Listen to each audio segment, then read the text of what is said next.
Assalomu alaykum, hurmatli tumandoshlar, aziz So'x xalqi. Albatta mana yurtboshimiz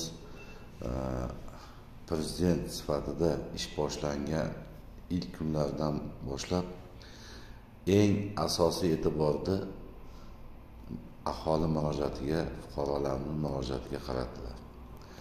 Endi har bitta murojaatni ortida bitta insonni taqdiri turishi hammamizga ayon.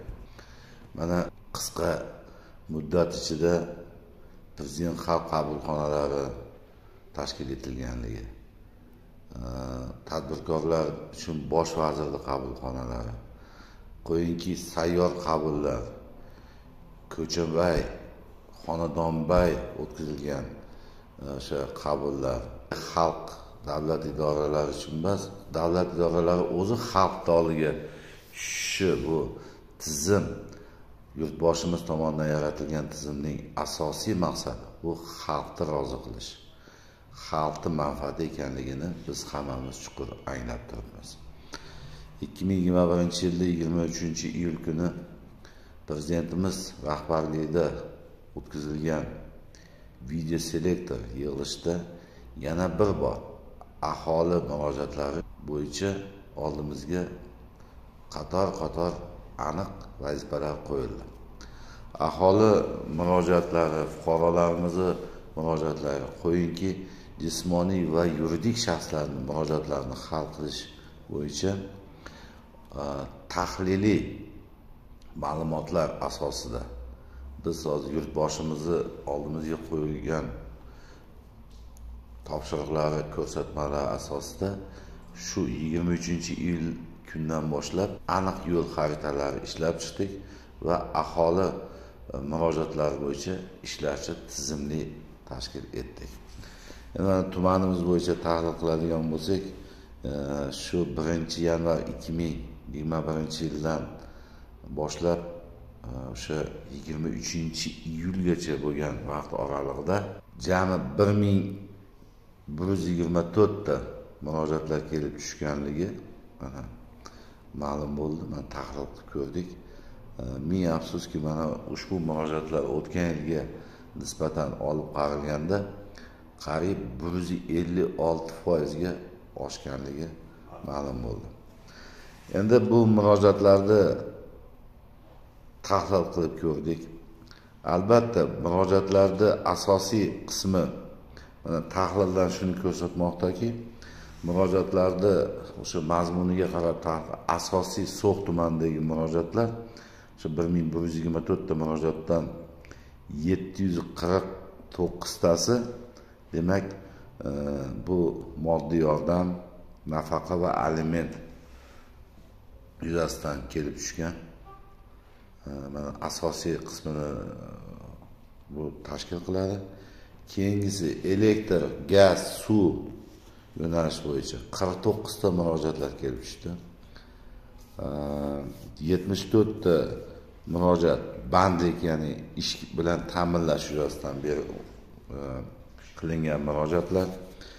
31 ta murojaat kredit olish yuzasidan, 26 ta murojaatimiz uy-joy bilan ta'minlashda amaliy yordam so'ragan fuqarolarimiz, 35 ta murojaatlar yer ajratish bilan bog'liq murojaatlarda va 26 ta murojaatlar tibbiy sohadagi o'sha murojaatlar tashkil etadi. Mana prezidentimiz tomonidan o'sha 23-iyul kuni o'tkazilgan video selektor yig'ilishida ham aniq tahliliy asosli ma'lumotlar bo'yicha berilganligi, mana bizda ham juda ko'p kamchiliklar borligi aniqlandi.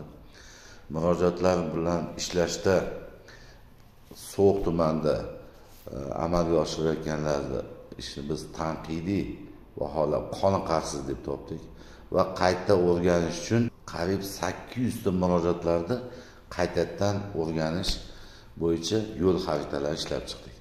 Hozir har bitta murojaatlar o'sha sohalar kesimida, mana ichki ishlar sohasi, bandlik, tibbiyot,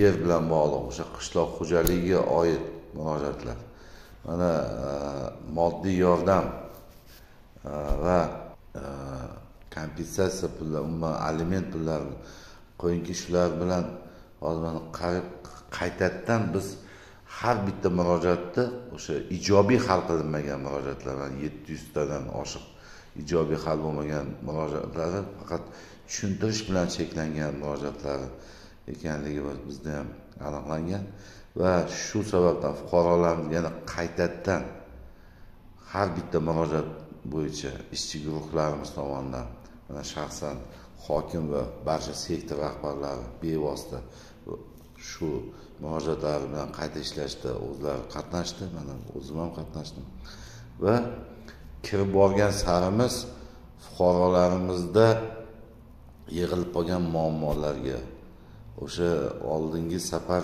biz e'tibor bermagan holatlarga e'tibor berilib mana ishlarni tashkil qildik. Bundan keyin ham har bitta murojaat e'tibordan chetda qolmaydi. Albatta har bitta murojaatni ortida inson taqdiri yotganligini biz chuqur anglab yetmoqdamiz. Shuningdek, fuqarolarimizni har bitta murojaati bu qayd qilinishi va ushbu murojaat bo'yicha amaliy ish surishtiruv ishlari olib borilishi qat'iyan qonunda belgilanganligi nazarda tutib, har bitta murojaat bo'yicha qonunda belgilangan tartibda va muddatda ish olib borilishi qat'iy nazoratga olingan. Hozirgi kunda murojaatlarimizni mana kelayotgan murojaatlar, ayniqsa mana shu iyul oyidan keyingi mana avgust oylarida murojaatlarni ham tahlil qilib ko'rdik. Asosiy murojaatlar bizda yana moddiy yordam bo'yicha bolalar nafaqa puli yuzasidan kelib tushdi. Shuningdek, tibbiyot sohasida murojaatlar kelib tushdi va uy-joy bilan ta'minlash yuzasidan ham shu murojaatlarimiz haligacha o'sha davom etayotganligi mana avgust oyida ham tahlillarda shuni ko'rsatyapti. Shu bois hozir uy-joy masalalari yuzasidan fuqarolarimizga qonunda belgilangan tartibda qanday qilib o'sha uyga muhtoj fuqarolarimizga uy berish tartiblari ko'rsatilyapti amalda va qoniqish hosil qilgandan keyin murojaatlar yuzasidan o'sha harakatlar ijobiy bo'lgandan keyin to'xtatilyapti. Endi uy-joydan tashqari tibbiy muolajalar, tibbiy ko'rikdan o'tkazish yuzasida murojaatlarimiz o'sha darhol yoki o'sha 5 kun muddat ichida tezkorlik bilan hal qilinishi yo'lga qo'yildi.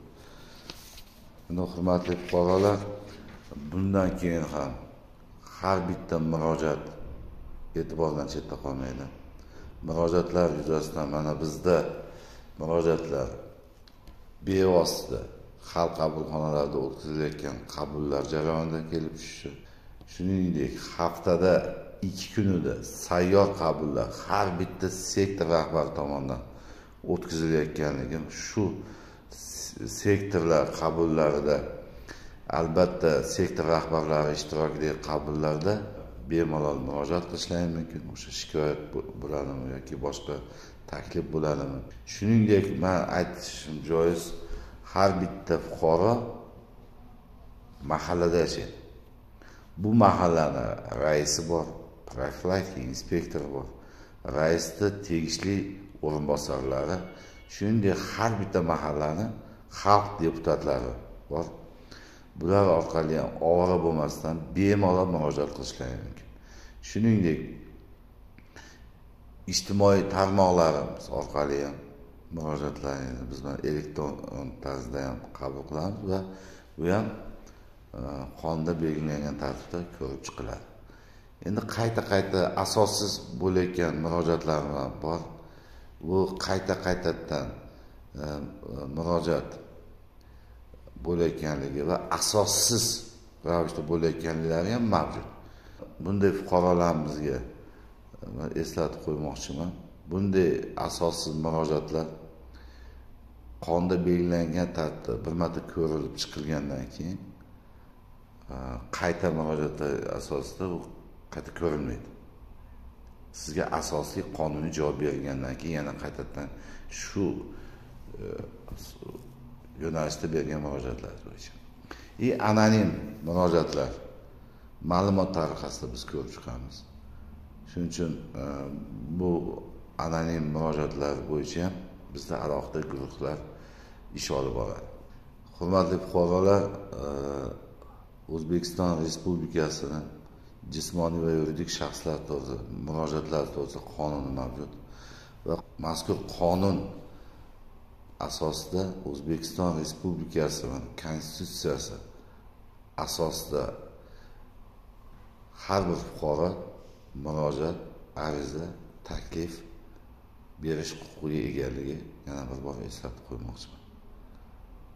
Bunday huquq hech qaysi organ tomonidan yoki hech qaysi bir boshqa yo'sindagi holatlar bo'yicha huquqni bekor qila olmaydi. Bu Konstitutsiya tomonidan belgilab qo'yilgan fuqarolarning huquqiga kiradi. E'tiborlaringiz uchun rahmat.